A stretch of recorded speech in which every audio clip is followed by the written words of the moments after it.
My name is Jeff Wild, and I am the moderator of this workshop. And so, welcome to it. We will. When I went to plan this workshop, I reached out to a number of people. Well, actually, not a number. I reached out to 4 people, and all of them agreed to participate in this panel discussion. My reason for asking each of these individuals is that they each are working with gun violence preventions from different perspectives. And I wanted to emphasize that gun violence prevention is not a one-size-fits-all. And it takes a multiplicity of initiatives to reduce gun violence in our country. Also, I want to mention Shane is set up here in the corner. And so if you want to look at his books or some of his work, Born Again Guns, I'm going to steal that, Shane.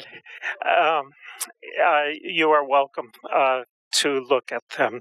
So I will quickly say names, and then I'm going to lay out a question for the panel.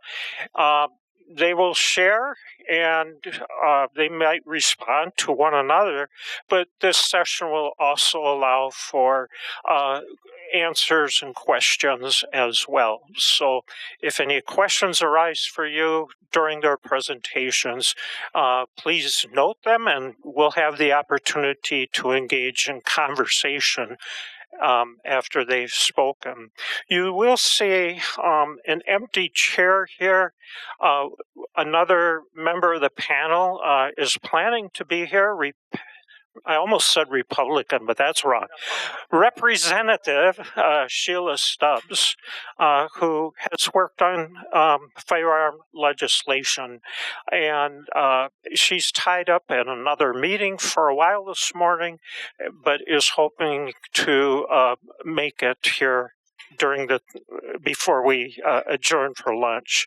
So I'm honored to introduce you to my friends, Scott Marrese Wheeler and Anthony Cooper, Director of Executive Director, Focus Interruption, and my friend, Dr. James Bigham, and they will tell you a little bit about their work.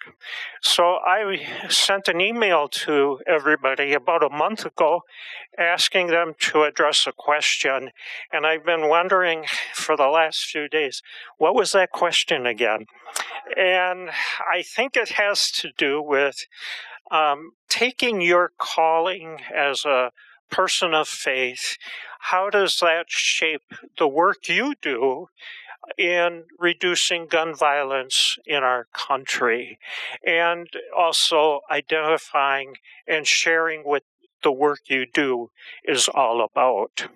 So I'm pleased to hand it over to the panelists. We need to use the mic, even though your voices might carry well, for the recording of this session. Hi, I'm Reverend Scott Marrese Wheeler. I think the information says recently retired Presbyterian minister, but I've been involved in this work and continue, even though I retired from active ministry. I continue my work with gun violence prevention, serving with the Presbyterian Peace Fellowship on their gun violence prevention work. I work with WAVE, the Wisconsin Anti-Violence Effort, and their educational fund, doing advocacy and education around that. There's a statewide gun violence prevention coalition that's brought together a number of groups who work on this, and I participate in that. I was a teacher in McFarland as a building substitute for 13 years. And during that time, with some of the school shootings, myself participating in some of the lockdown drills, from the simple hold to going through the whole training of that with shutting lights off, locking doors, and then talking with the kids about what should we do in this situation. So I've been preaching on it, on gun violence prevention, and I've also been officiating, unfortunately, for people who've used weapons to end their lives, which is one of the leading causes of gun violence deaths, and it ripples through. My other job is with Gunderson Funeral Homes here in the Madison area. I work with them, and one of the things we know in that business as we care for people's loved ones is that the ripple effect of gun violence impacts people, including those in the funeral industry. Even though they're trained professionals, it still impacts their lives as they care for someone's loved ones. So that's a little bit. And you talked about shaping the beloved community. And I think I'll just share a little. Maybe I'll pass it on and let you do a little introduction, and we can go back and forth. So, sure. All right, I'll do an introduction, and then I'll pass it. I'm not going to next. give it back. I'm not going to give it back. You're not going to give it back? Well, okay. All right. Okay. We're going to make sure someone from the audience, please make sure that we get the microphone back. So if we can get some security. Yeah. Security. See, security is over there. So, all right. So, my name is Anthony Cooper. I'm the CEO and founder for Focus Interruption. One of the things is around violence as a whole is the fact that it affects everyone. There's not a cookie cutter approach to the way how we approach violence that is happening in our community. We're inside of the schools currently. Also, we have community programs. We've partnered with some of the apartment complexes that have had some difficult challenges throughout our community. But then also one of the things is we believe that there is so many different approaches, but we definitely need everyone to be a part of what that approach looks like. We partner with the hospital as well. So when there's shootings that happen throughout our community, we respond to the hospital. We also respond to the scene. We navigate difficult challenges and communications. Even with Madison PD, they give us a call also. So again, and let me make sure, I do want to make sure I talk about some of our other families throughout the community who also give us a call as well, just to be able to let us know what are some of the challenges that they're seeing. Because, of course, we're not law enforcement at all, but we do believe in being able to bridge the gap and being able to navigate the different spaces where challenges are happening through our community, and knowing that in order for us to do it, we have to do it together. Oh, I need to give it back. Sure. All right. Thanks, Coop. I'm James Bigham, a family physician with UW Health. So my main gig is being a primary care doctor. And in primary care, we see everybody. I love primary care because I can care for anybody because we care for everybody. And we want to be a strong point of contact for folks. We do mental health care as well as all sorts of other health care. And to be honest, in my training, I had a blind spot. And it was a blind spot created by the training I had as a medical student. I wasn't actually taught or equipped to talk to patients about firearm harm reduction. And we actually know survey data suggests about 25% of medical schools in the U.S. actually have dedicated curriculum to talk about firearms with students. And that gives you pause when you realize this is the number one cause of death for kids age 1 to 19. And so one of my faculty mentors when I was a medical student said, there will be things that come to see you in clinic, conditions. The question is, can you see it when it's seeing you? And I've been convicted that I need to move into this space to actually engage my patients in talking about how they are securing their firearms if they own them. About half of Wisconsin homes have guns. That's a personal choice people have made. My job is to not make someone feel bad for a choice they've made. I want to talk about harm reduction. I want to lean into my role as a healer as we talk about how to have an engaged and a culturally humble discussion about how those firearms are being secured. And so one thing I've had a chance to do is not only create curriculum here at the University of Wisconsin, but also nationally to be involved with SAFE, which is Scrubs Addressing the Firearm Epidemic. That's a nonprofit. We want every one of the 200 medical schools to have curriculum on this topic. And so we're trying to do a lot of resource sharing. We're doing workshops around the country. And it's such a a privilege to be here. Thank you for the invite, Jeff, and just so excited for this conversation. I will give this back. Thank you. As you can tell, we've worked together, but then also we know each other very well. I work with both these guys, yeah. So, Yes.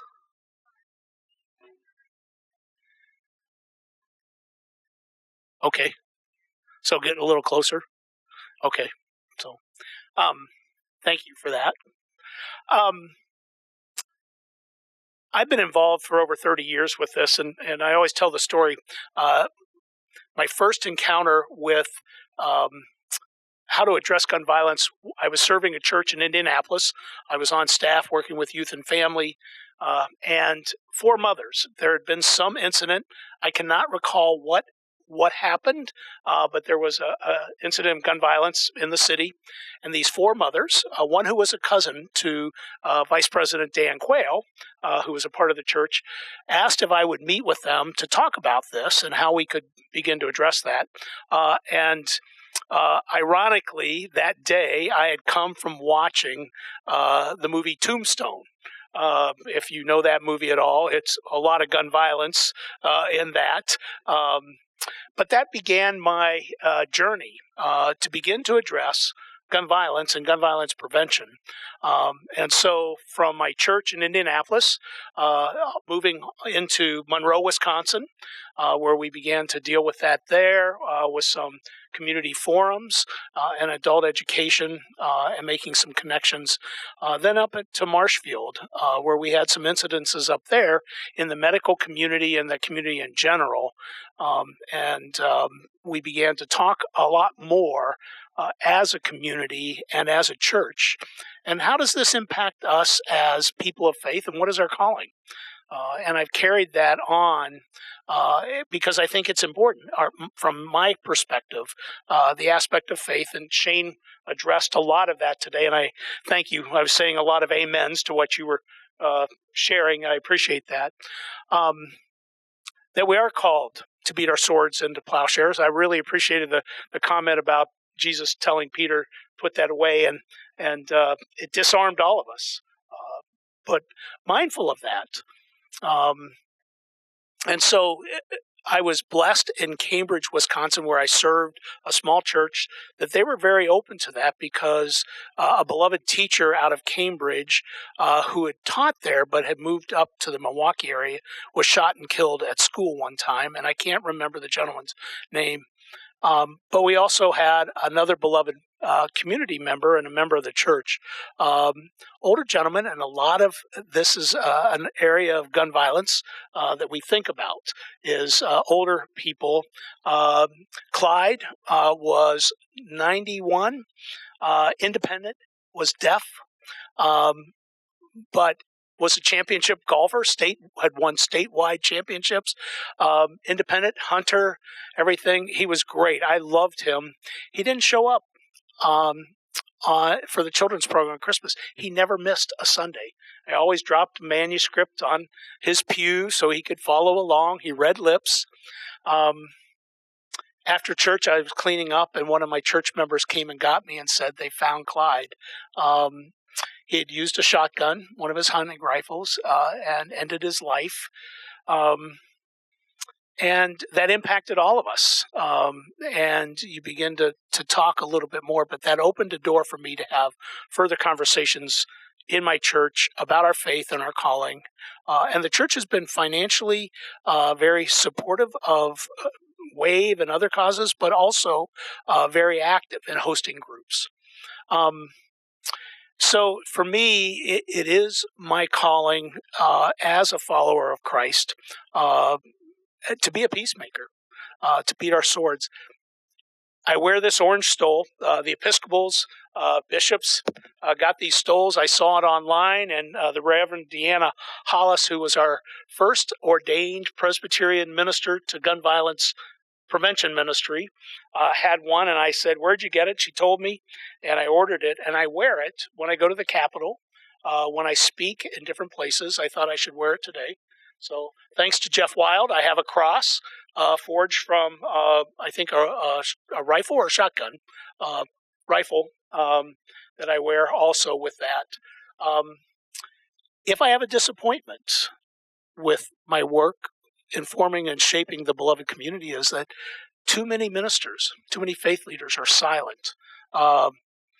So when I go to the Capitol, the Wisconsin Council of Churches will say, hey, there's going to be a press conference. Will you come? I get invited by WAVE as well. And I wear this, but I'm the only clergy there often, other than maybe someone representing the Wisconsin Council of Churches. And this is a quote from one of my colleagues. When I challenged my Presbyterian colleagues to talk and preach about gun violence prevention, literally she said, if I did in my church, and she was in a smaller church outside of Madison, she said, I'd get shot.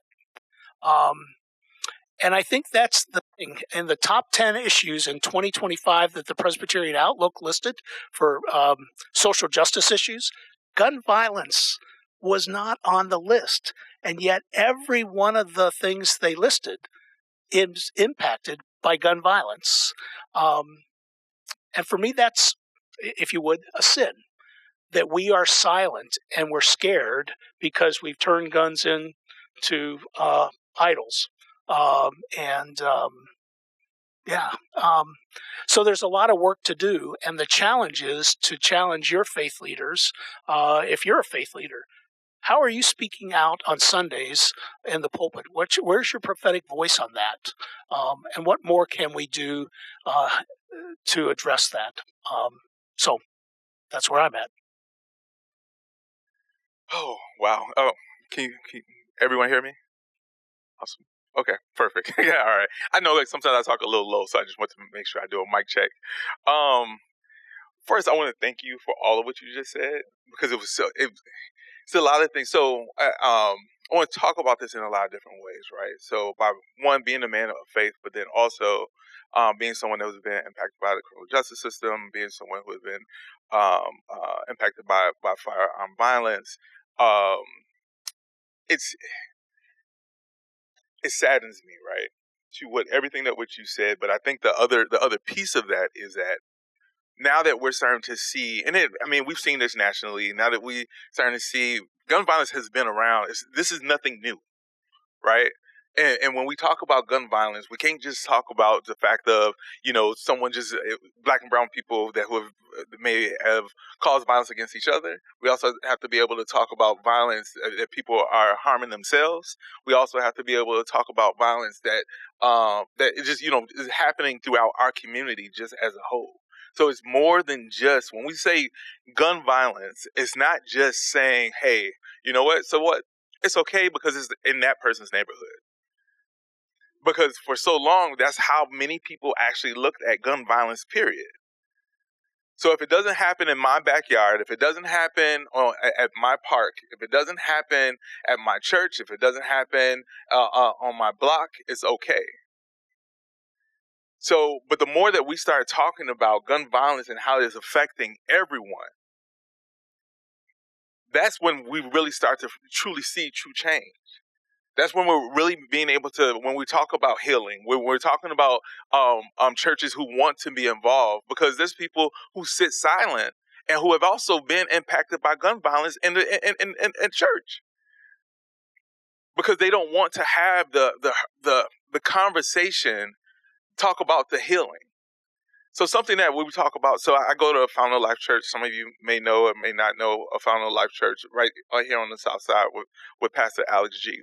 So one of the things that has been a mantra just to my life has always been, we enter to worship and we exit to serve.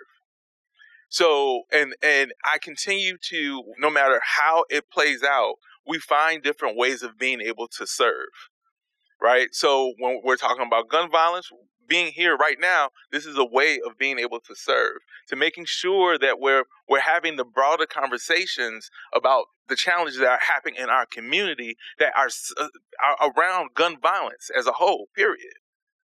So when we talk about, for our organizations, we have a program called LOTS, that means Leaders of Tomorrow, where we have a team who actually are helping our kids talk about not only violence that they may see, but also how are we navigating different spaces when challenges do happen, and why these things are important.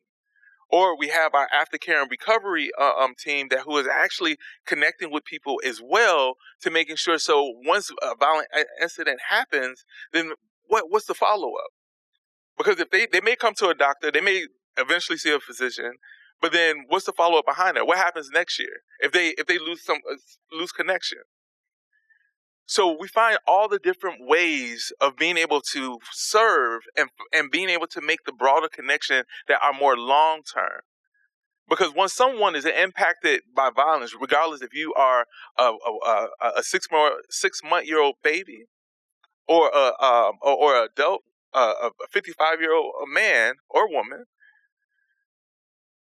you have been affected by you have been that it doesn't just go away. We have to look at different ways of being able to challenge the conversations, but then also look at ways how we can challenge ourselves to knowing that, hey, there is another way. And having that as a conversation as a whole, especially in our faith community. Especially in our faith community.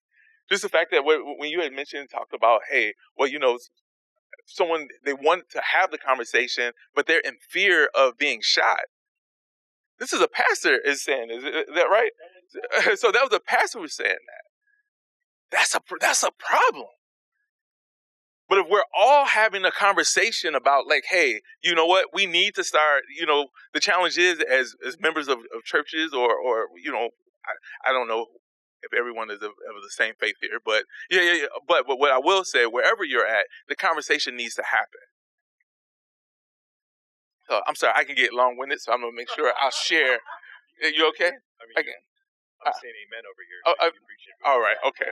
Well, no, I'm going to give you a couple amens, too. So, appreciate all right. that. We're all doing this together. Yeah. So. That's it. We are all doing this. So thank you to both of you because I need both of you. And I hope that I can show up for the two of you as well in the space where I'm serving.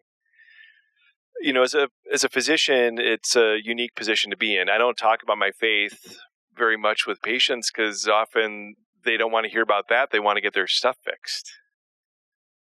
But I've come to find that is the foundation of the work I do as a healer. And I had another career path. I was actually going to be a pastor before I went to medical school and then realized you could do ministry without getting a paycheck from a church. And so I've learned a lot about the importance of knowing my why and why I'm doing what I'm doing, why I'm showing up. But what really matters more is the how. Because how I deliver the care is potentially the way I'm going to have a chance to express my faith. So that person feels seen and heard and loved, considered through the process. I think I'm showing up with my faith. And so in so many ways, I think that's what this work is about actually checking even my own beliefs at the door so I don't come in with a bias, so I can actually connect at a heart level with the person. And that sounds really soft, but I'm sorry, I'm a family medicine physician, and we're here for everybody. We love the community. We want to be engaged. I actually don't know where my white coat is. I cannot stand wearing a tie. I want to wear Birkenstocks and ride the bus to work. I mean, that's who I am as a family doc, right? So there's a bit of a vibe there. I though, have realized that much like the pastors you've spoken to, there's a lot of folks that I have who are colleagues who are kind of like, that's not our issue. If you look nationally at the leaders in medicine who do firearm injury prevention related work, it's trauma surgeons and emergency medicine physicians. It's people who can't look away because it shows up for them at their doorstep. And I realize if we do the good work of working upstream before bullets fly, we can prevent things and have a much bigger impact. It's not as glamorous to work upstream. But if we can work upstream before the injuries happen, we can actually impact this cascading effect of how all of us are impacted. And I think our culture actually is something we've all we take it for granted. It's the water we swim in, it's the air we breathe. And so, of course, there's just firearms in American spaces. Of course, people just die because of firearms, because that's what we have come to appreciate. The first time I ever was around a firearm, I was 9 years old. and it was an armed robbery where the firearms actually discharged several times. And I was 9. I was growing up in the Milwaukee suburbs, going into the city to, buy some music with my older brother, kind of evening time in the summer. And I actually, as a 9-year-old, was kind of like, yeah, that's what it is to go into Milwaukee. That's just the culture we live in. Maybe I'm yes, my wife will tell you I am a slow learner. But I'm so glad to be at this point and to have gotten it, because the hope is to actually collaborate. And some of the work we're doing training physicians, I think, is transferable to clergy. It's a really similar sort of a relationship, a trusted, loving relationship. And so my hope is that we have a chance to collaborate on even how to help clergy think about how to go into these really uncomfortable conversations and do it in a way that's going to be focusing on shared values and really centering on a compassionate approach.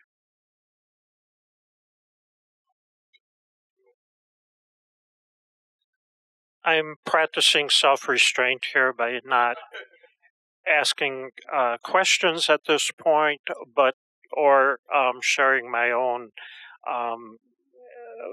passion for what we do to reduce firearm prevention, gun violence prevention. But I want to pause here then and see if there are any questions at this point. Should we use the mic? You mentioned collaborating with different groups. I'm just wondering if you're collaborating with groups of people that really love their guns, that are the people that might threaten a pastor that is speaking up against this, to see what kind of changes can be made in that culture to diminish some of this violence. I can mention just a couple. Thank you. The good question. One of the things that I do have conversations with gun owners when Jeff and I always say Jeff is the forger and the blacksmith. I'm the carnival barker. So at Cambridge has Firefest, and the last several years Jeff's had a booth there, and I've come out.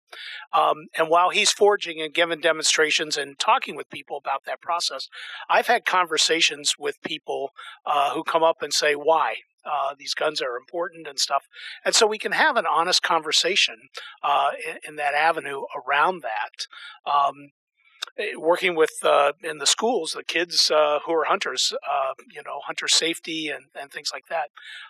We're not opposed to guns, but learning appropriate way. Right now, I think you were supposed to be there, James, up in Milwaukee for the Brady thing at Pewaukee, and Anthony, you and I were there. So there's a campaign. Yeah, okay, and you can speak a little more, but about safe storage.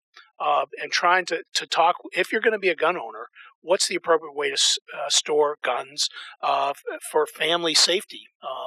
And because having a gun in your house is a greater cause for accidents and harm. So yeah, having those conversations, and those are hard ones to have sometimes. I have a hard time talking with my siblings. We didn't grow up with guns, but I've got all 3 of them want to have guns and machine guns, assault rifles, and teaching their kids. I'm like, why? So it sometimes is a personal, difficult conversation, and easier for me to have it with strangers than it is with my own family. So, but you deal with this a different way. Yeah. So, I mean, I guess yes to your question. So there are gun owners that I know, and then also there's stores who I talk to as well, because I thought it was always definitely important. Even as an agency, yes, we believe in, we don't want people to harm each other with guns, but at the same time, that's a part of their right to have a gun. I have 2 sons that are in the military; they own guns. I don't own a gun because I just don't feel like I need to. But at the same time, we're not trying to take people's rights away. But also, if you're going to get rid of your gun, let's make that make sense also, right? Because we have kids that are in the community who are also getting a hold of guns as well, that where there's no way of tracking where it came from, right? And people are just selling them, just randomly and not knowing the background of that person who they're selling the gun to. So that's an issue within itself. So, going back to your question, it's not, we have to make sure that we're talking to everyone. I always call you Reverend Pastor. So to what Rev was saying, basically, around the Brady Project, yes, we're talking about different ways how we can really, talk about safe storage. We're not talking about taking away people's firearms. We're talking about how can you store your firearm in a better way to make sure someone does not get hurt in your home. So going back to something and Dr. Bigham said a little bit earlier, because to me, this is a love movement more than anything. We're loving on people to let people know that we care about what is happening with them in their homes, and also what is happening in our communities. I think the question was how we're engaging folks who are firearm owners or in firearm culture. And I would just say that's the most important group we want to engage with, because those are the folks who have the firearms. That's where the risk lives. And we're called to be bridge builders. We're called to actually find a way to make connections with people who maybe think differently than us. And so a lot of the work that I'm doing is actually working with local gun shops. And so we actually offer training to medical professional students, so physician assistant students, medical students, as well as resident physicians. And we go to a gun shop in Oregon, Max Creek Outdoors. We've had 250 people go through the doors to basically do like a firearms 101 class. We call it lock, stock, and barrel. And so there's a chance to learn like what is around, like what part of that is like the casing versus a bullet, the ballistics, how does it work? What are different types of firearms my patients might have? What are different ways that we could secure those to ensure that there's not going to be ready access to an unauthorized person? And then Max Creek actually participates in the gun shop project where they have a safe on site. And if folks have a time of crisis, firearms can be transferred for free, no questions asked, into their safe at a time of crisis. And that could be life-saving. At the end of our session, it's optional. People can go back into the range for live fire. That's optional. And they have a chance to actually operate a pistol or a handgun, shotgun, and an AR. And it's by design, not to glorify guns, but to demystify them. So that physicians feel like, or PAs feel like, they actually have a sense of what they're at least beginning to talk about. We don't have to be experts on this, but just enough lived experience to just take some of the heat out of the room, maybe to take some of the anxiety out of the conversation.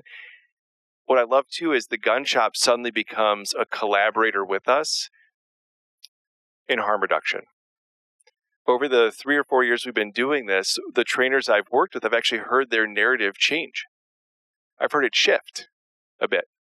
We focus more on, how are we engaging our community in these efforts, and they see they have a role to play. And I think that for me was a blind spot before I got into the space.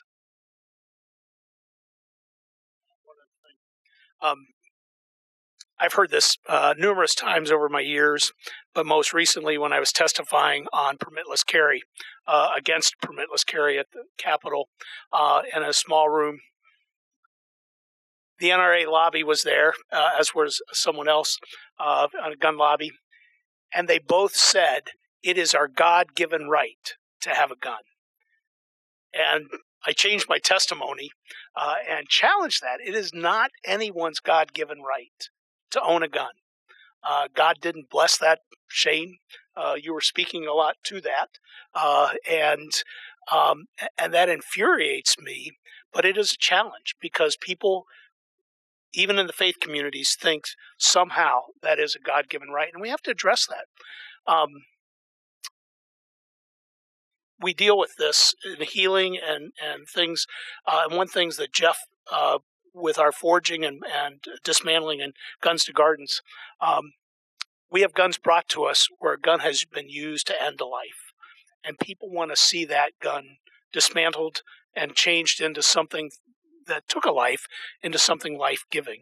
And I've got 2 more that I think we will have because a ritual for people to come and see that happen, that transformation. So things for us to continue to collaborate. Jeff, you can speak to some of those things. Not now. But I'm going to make a comment about Anthony's comment about loving others in the community, building beloved community. And this relates to Shane and Mike Martin's book, Beating Guns. There are two sentences I will never forget. One is, we not only have a gun problem, we also have a heart problem. And that to me is a very impactful statement. I wish I had thought of it first, but I'd add too, we have a mind problem. Scott mentioned, the lobbyist. I've heard this myself, who said it's our God-given right to own firearms. And Shane and Mike ask in their book, what's more important, the second commandment, that you shall love your neighbors as yourself, or the Second Amendment? And I think we know the answer to that question. I'm promoting your book today, Shane. Do we have any questions? I work. Oh, it is okay. I work with Farmer Angel Network, which is a group that works with mental health issues, and just wondered what you're doing in the mental health, because that's where we see the Farmer Angel Network was started because of a man who committed suicide. And I'm in rural Wisconsin, and everybody has a gun.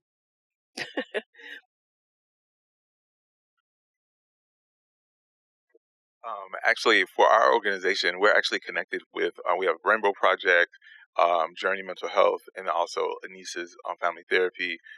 So we connect with therapists throughout our community, and there's some other private vendors also that we connect with. Because again, it goes right back to what I mentioned earlier, is the fact we cannot do this by ourselves. It takes everyone to be a part of what we are doing. You know, and sometimes this is not, even though that a lot of times when people may look at it as an isolated event, it's not, right? You know, because the person who may commit suicide, it's the web effect, that how many other people are also affected just by that incident. And so trying to make sure that we tie those things together as much as possible. So one thing that doesn't often happen during training for folks who do behavioral health is training on how to talk about firearms.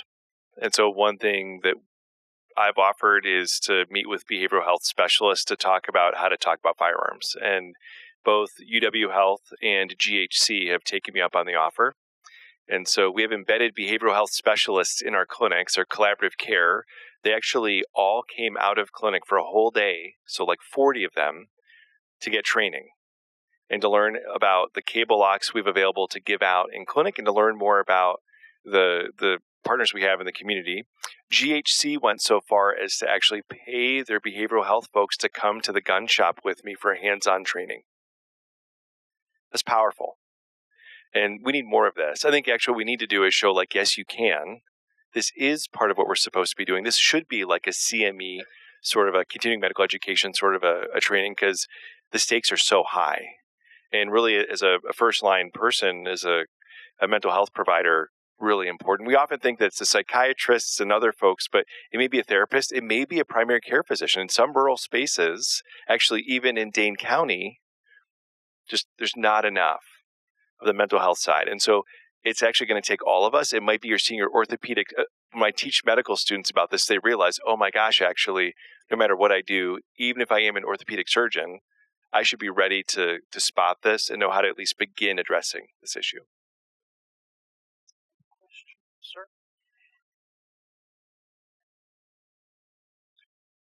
Thank you all for your so important work. It's so critical. When I think about, I shouldn't say confronting, talking to people who have guns, they are very sincere to a last person. that they are protecting their families and themselves and their homes. And yes, if it's not a God-given right, it's certainly a constitutional right. So, Pastor, when you were in the state testifying and the NRA was there, you mentioned that in the middle of this thing you changed your testimony. I'm interested in having you continue and follow up to tell us what you mean by that. Did you confront the NRA, which is useless, or what was the sequence there? What do you mean? Wait a minute. By the way, that hearing was about allowing people to conceal carry without a license, which means you don't have to have training in using a firearm, and yet you can carry and use it when you feel threatened. Anywhere, anytime. Yeah, I did. My change was more on the theology. I said, if you want to sit down and talk theology and the Bible and stuff, I'm happy to do that with you. But if you really want to know, it is not your God-given right. They were shaking their heads in disagreement with me. We don't have time in those moments to do that type of education and have that conversation. But I think it's important to not let that pass. And to speak up and speak against that mindset. So I'm going to do a little commercial break. So I work with the Presbyterian Peace Fellowship, and Jeff has been a part of this too. We have the James Atwood. James Atwood was a Presbyterian minister, taught down at James Madison in Harrisonburg, Virginia. In his memory, we have started the Atwood Institute for Congregational Courage, and we have our third annual conference coming up where you can get training on gun violence prevention. You can learn how to put on a Guns to Gardens event where you can do a safe disposal and then learn about blacksmithing. And Jeff has been involved in that, and I don't know if you're coming down this year again, but it isn't something to do, and it's interfaith. It's Presbyterian based in that we are part of the organization, but even our planning committee is interfaith and non-faith because everybody's concerned about this as an issue. So I have some information if anybody would like that. And now back to our regular scheduled conversation.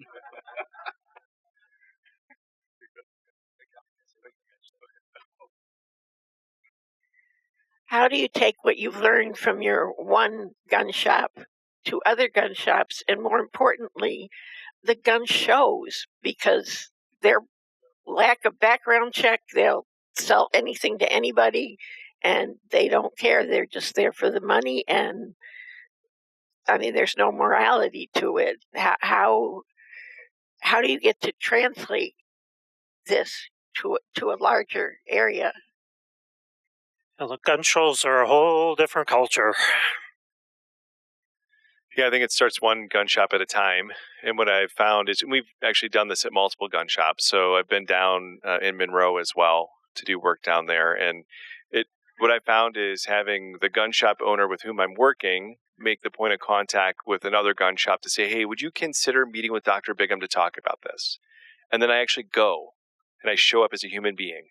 And we talk about the vision, and they see that I'm actually trying to partner with them in keeping their community safe and actually help them see that they might have a spot to actually do additional things like actually training is so important. Some of the stuff I talk about with patients may make it sound like I'm really pro Second Amendment because I say things like, hey, if you think you want to have a firearm on your person for personal protection, you should consider taking a concealed carry course. You should actually be following what the concealed carry course tells you, which is the second that firearm is off your person and you're not the first one to get to it, it should be secured. So when you're sleeping, it should be secured. If you're taking a shower, it should be secured. And so I'm just pointing people back to their training because a lot of folks, actually most of us agree, 95% of people agree a gun owner should be responsible to make sure that people aren't harmed with their firearm. I would argue 5% misunderstood the question. And it's a good point about things being contentious. I've actually found that if we take the approach of really being curious and not judgmental, I've only ever had pushback from one patient. And they got mad, They thought I was being political, and we just pivoted. We went to other topics. And so I think if we come in with a certain kind of presupposed way that it's going to go, we can actually sometimes, unfortunately, make it not go so great. So the curiosity and actually finding some shared values is important. There's a lot of really strong feelings around firearms. And people, I think, don't realize the data. And we need to make sure we have data. And that's one thing to be pushing for is more research dollars, because we actually know that if you have a firearm for personal protection in your home, you have a better risk of actually using that firearm to end your own life than to stop an intruder. I don't lead with that with a patient. Your blood pressure looks good. Did you know? I don't do that.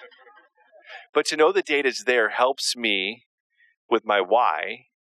And I'm going to translate it. I'm actually going to leverage that in a way that if it's an okay time to talk about it, we might talk about it.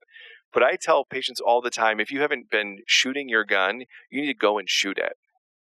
You need to get to the range. If you want to use it, you should be using it. It's hard for folks to come back and say I'm being anti-gun when I say go shoot your gun. And it's actually to ensure that you still feel comfortable with it, that we're not going to have an accident. And also, just so you know where it is, you'd be surprised.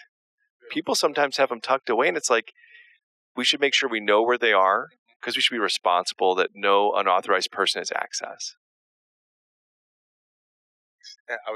Something I was just thinking about when you said your last statement, because you would be shocked at how many people would be like, "Yeah, it's been in the back of my car for years. Yeah. I've never actually pulled it out."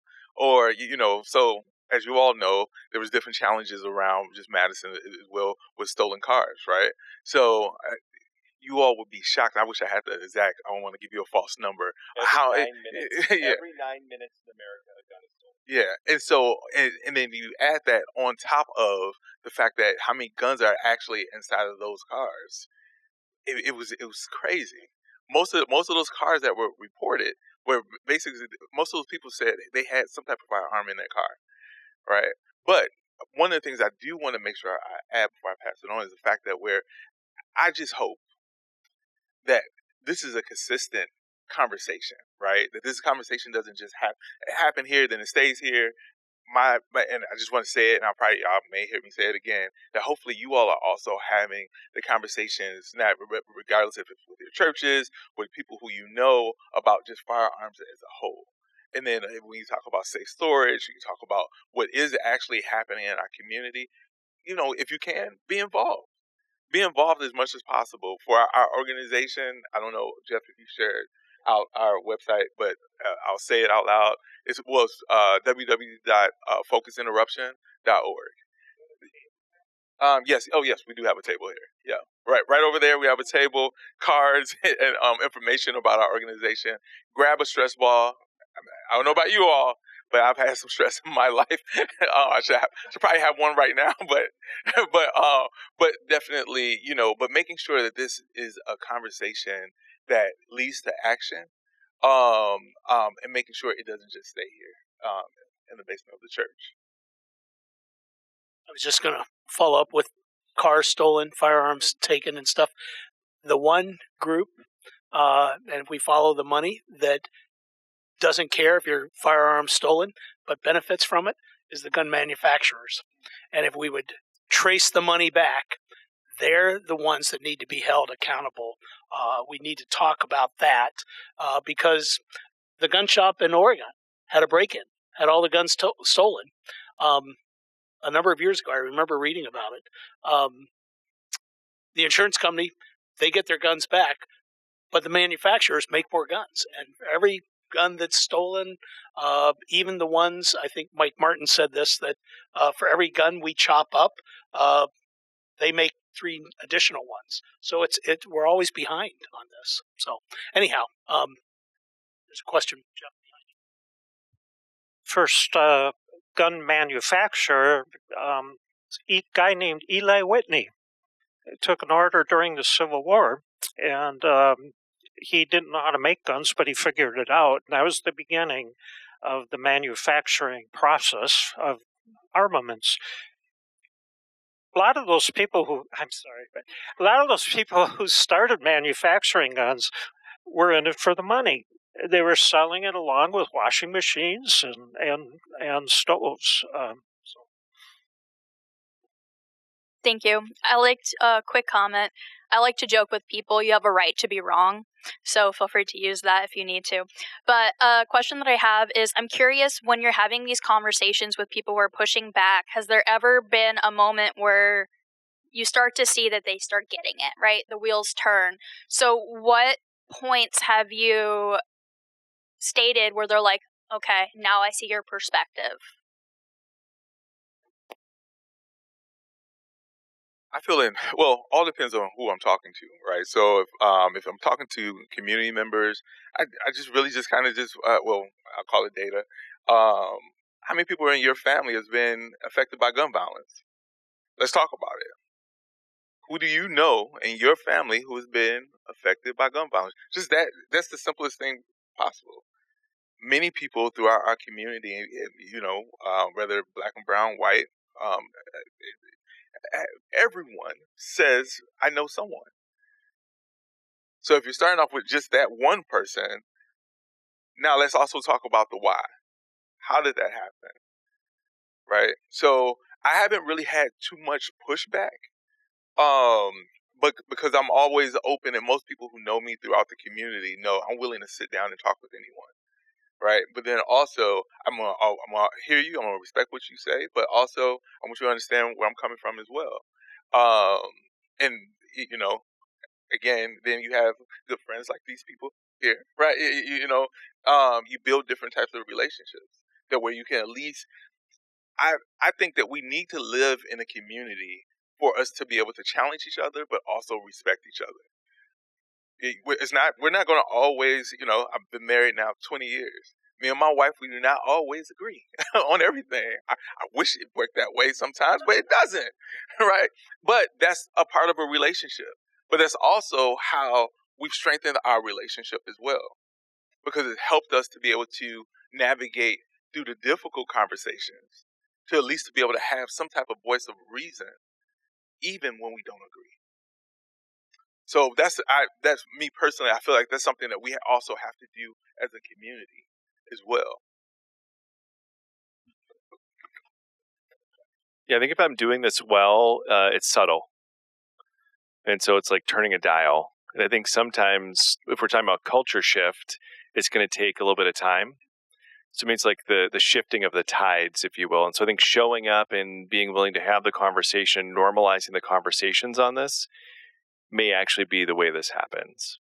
And it's really interesting. Like even just 2 weeks ago, I had a patient. He's the kind of person you feel like the second I'm going to bring up guns, he's going to kind of shudder. Be like, I don't want to talk. And maybe he'd lie to me. And I tell my medical students all the time, sometimes patients lie. Spoiler, sometimes they lie to you. And we just had a conversation. He was like, hey, thanks for bringing this up. Actually, a loved one of mine was just diagnosed with like a memory issue. I need to talk to him about this. I was like, cool. Like, not cool that he was diagnosed, to clarify, but like, hey, I'm so glad. And he's like leaving there saying, thank you so much for asking this question. I now have a sense of what to do in this conversation. You give me a bit of a playbook, and I will remember to ask him the next time I see him. It's just part of the care that we provide. It's part of just being culturally responsive. If we live in a culture with this many firearms, we have to make sure we find ways to address it. But we have to remember a culture is made up of unique individuals. So everybody's going to need a little bit of a different kind of nuance in how we address and talk to them about this. I've really only had one really mad person out of thousands, only once. And that was his prerogative. Time for one more question.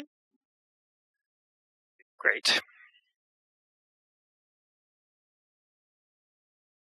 How do you respond when people say guns don't kill people, people kill people? One of the 8 prominent myths that are identified. How do you respond when someone says guns don't kill people, people kill people? I think the data on the lethality of firearms is important. And so I think going to the suicide data is one place I'll often go. And so the bulk of completed suicides are completed with a firearm. That's not the bulk of attempts. So firearms are like 90+% effective at completion of suicide. And so I just say, well, actually, this shows us that though there was a human being using agency to act in this way, if they have a different tool, it may be a different outcome. And I think that plays out as well as the violence we see with respect to intimate partner violence and homicides and things like that. Also, if a kid is playing with an unsecured firearm versus a sharp stick, it's a really different outcome. I think the suicide data, though, is where I'd go first because it could feel condescending to say the other. But I think that's just a learned thing people have, and we have to help them unlearn that a bit. I guess my approach is a little bit different. I said, you know what? You're right. I said, but going back to the approach, it takes that person to be able to pull the trigger, right? But if they have different ways of being able to talk about, whether if we're talking about suicide or we're talking about retaliation or any of those types of things, if we allow different approaches and we give people the tools to be able to navigate things differently, how often do you think they'll actually pick up a firearm? Let's talk about that. And so typically, I think a lot of times some folks don't. I haven't had many people say that, but I have had some, right? You know, but at the same time, but let's talk about let's kind of even talk about when people are smoking cigarettes. They still have to pick it up. But if they had another option or another why, let's navigate that as well. And so we have a different conversation. Because we don't want something to happen to you or your family. Is that person, do they have the tools to, when we talk about training and things of that nature, do they have the tools to be able to navigate differently? Just to be able to purchase a firearm. Like, to me, in my world, and I think there needs to be a mental health evaluation to be able, before you even can purchase a firearm. Because you never know, right? So, yeah.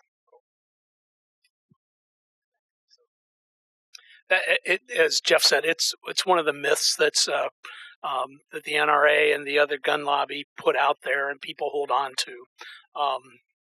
And then they'll come back, well, you know how many hammer deaths were, people using hammers, and they come up with everything. And it's almost like a trap that you get caught into a conversation. But I think you're right. It's the 80% coalition, 80% of gun owners want common sense laws, background checks, mental health, different things like that. And yet there's that small, loud, very vocal minority that push at us. And it's hard to combat that and have those conversations. And yet we need to do that constantly. I was just going to say, it's building community, building relationship, listening to each other, whether you're going down to talk with gun shop owners and dealing with that, getting into the community in different ways, that you're doing that with Focus Interruption, beating guns into gardens, that Jeff, who in retirement could have done a lot of things, but said, hey, I'm going to learn how to do blacksmithing and transfer. And for me, yeah. So, but I think it is about building our community, listening to each other, getting to know your neighbors, loving and caring for them. And I think that's one of our key things in helping to end gun violence prevention. I have to conclude with a personal story. In the last month, I've had the privilege of working with 4 congregations and Focus Interruptions for gun-safe disposal events. And at 2 of the 3, we had a person parked on the street or standing on the curb by the drive-in to the church where we received and demolished the guns. And that was set. They carried signs that we'll pay cash for firearms. And we engaged the 2 young men who were on the curb last Saturday, and they were exercising their constitutional rights. They were standing on public property, and we had to respect that right of them. But we talked to them. This one guy has over 100 firearms. He's in love with firearms. And I insulted him, and I said, well, in my line of work, we call that idolatry. And he just smiled and said, yeah, maybe. But I learned he was a welder. And as conversation went on, I said, I think you'd be really good at blacksmithing because you work with your mind and your hands to make things. And in the month of June, blacksmiths around the country combined to work or forge and work on the transformation of guns for around 40,000 minutes, a minute for every person who was killed by a firearm last year. And I said, how would you like to come and work with me? And he said, I'd love to. And I'm hoping, I started praying that day that he will have a transformation, a change of heart, change of mind, and then give me all his guns. So, okay. I want to thank our panelists.